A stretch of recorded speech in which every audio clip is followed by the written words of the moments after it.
This is the second part of the Ding Dong Dynasty. And it's called the Cabbage Sandwich. Now I tell you I'd be back, and I'm back, so here I'm here. So I'll start where I left off when I was here this time last year. I'm going to cover grub and stuff, and a few things in between, like the things that we get up to growing up in Crossmore Green. There was 15 heads to feed, and no room for fussy eaters. And when the grub was on the table, we'd attack like alligators.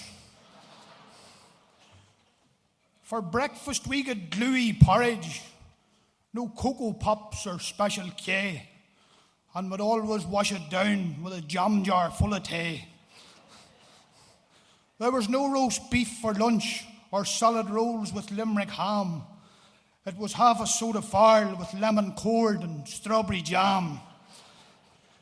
And no kebabs or pizzas that come in fancy coloured boxes, and a bagel was a hound for chasing hares and foxes.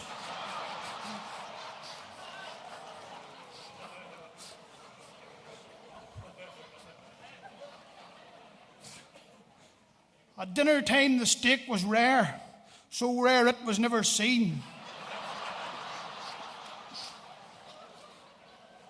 We had a sausage or a veggie roll with spuds and Echo margarine.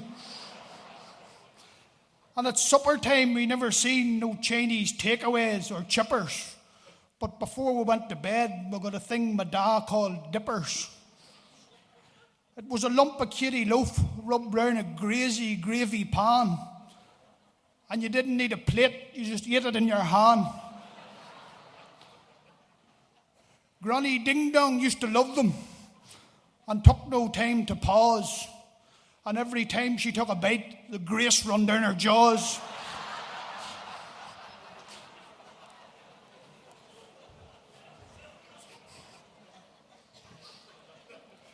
She was brave and hard to fill and would always look more bread and say, "I'll chance a cabbage sandwich before I go to bed."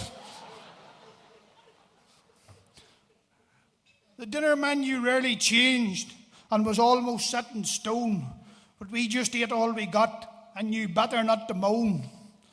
On Mondays it was soup and spuds, on Tuesdays corned beef hash, on Wednesdays it was scallions or an egg bit up in mash. On Thursdays it was stew day, made up of vegetables and chief, and Jim and Joe played a game. And we used to play a game Jim and Joe called Spot the Beef.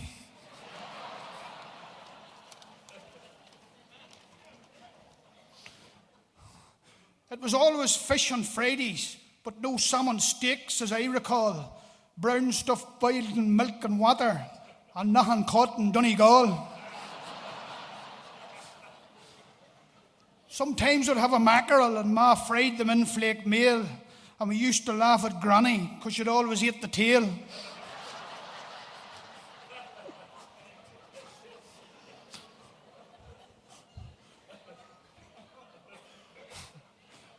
The fishman come in a yellow van, and as soon as he'd arrive, the children all run after him because he shouted, "Herns alive." Me and Tom were in the gang this day, but he dropped his bread and treacle, and when he went to pick it up, his head was battered off the vehicle. So beneath a flock of flapping wellies and chants of hey, yeah, yeah, yeah, yeah, poor old Tom was trampled, so I had to run for Ma. He spent 6 weeks in Armagh Hospital. They thought he wasn't going to do, but with a steel plate in his head, he come home as good as new. The doctors said that he was lucky, and it caused them great concern. And when he stood beside the tally, we could pick up Talifacern.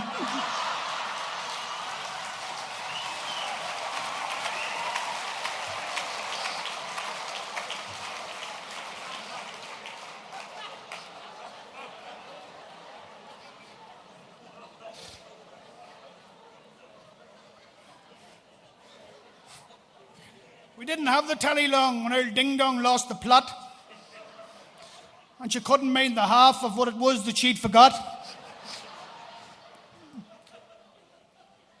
And after dinner every day, she'd sit in the chair and rock while Ma watched Time of Tommy.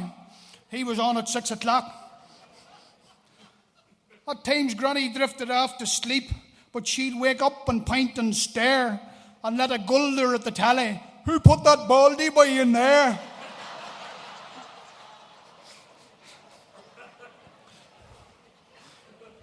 And she could rhyme off all her ailments, but every time she'd start, my dad would say, your jaws are working well, for you'd eat the cribs of a cart.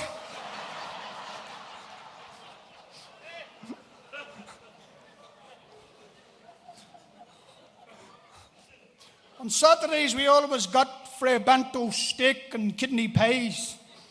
And when you put them in the oven, they come up 3 times the size. With golden brown puff pastry. They looked a very wholesome meal, but when you stuck the fork in them, they went down like a busted wheel.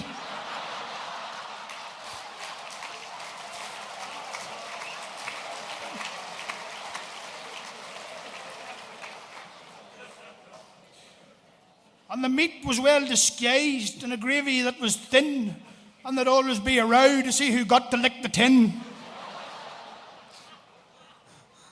There was lumps of beef of some sort. What they were now, no one knew. Ma called it her canine cuisine. Da called it Scooby-Dooby-Doo.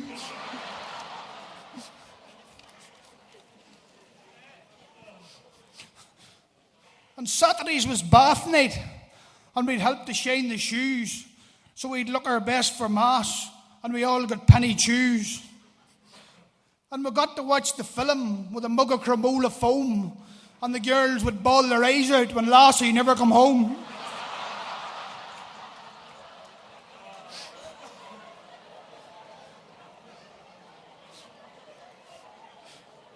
Because it reminded them of our dog. They all thought that he was dead, but I knew Da had got the black man to drop him off and claw her head.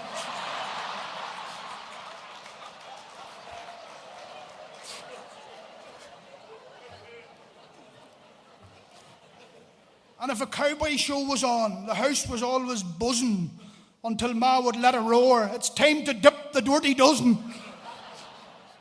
There'd be gunfights down the hall, and we'd be dropping till our knees with bellies full of lead as Ma corralled us in threes. Wee Pete was always last, and he'd be in with Jim and Joe. And when Ma would turn her back, they'd rinse his hair with Granny's po.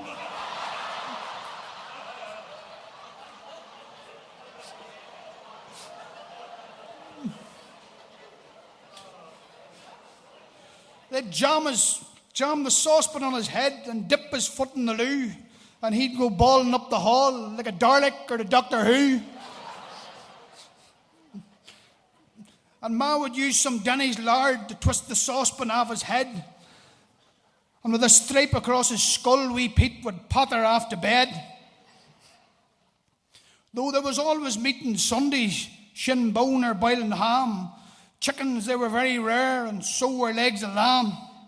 But one time my father done a job for a man in Dernoose. He didn't give him any money, but says he, take home that goose.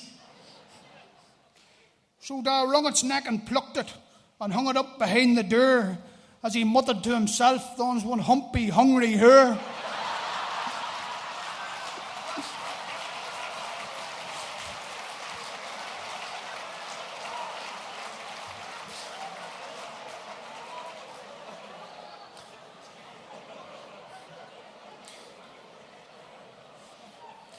Ma cleaned it out and cooked it with an awful lot to do.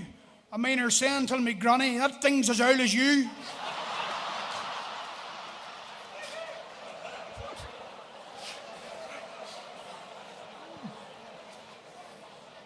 Sure, it might not be a goose at all. That boy's known for telling lies. I'll swear that thing's a buzzard or a seagull in disguise.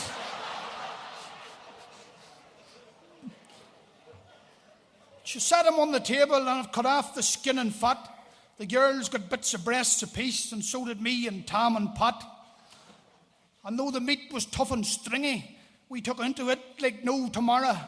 Old Granny Ding Dong ate the neck, and the chaws of her was Tara.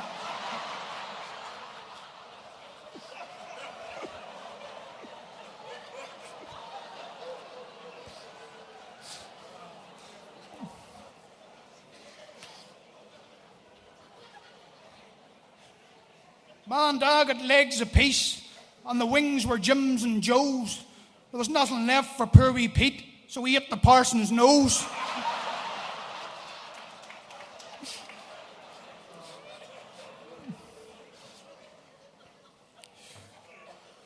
So Ma gathered up the carcass and well-licked bones in one fell swoop. She says they'll do a torn tomorrow, for I'll make a pot of soup. Da said, "Sure, the next day after that, sure it won't do any harm. We'll hang the bones around our necks, and they'll do for lucky charms."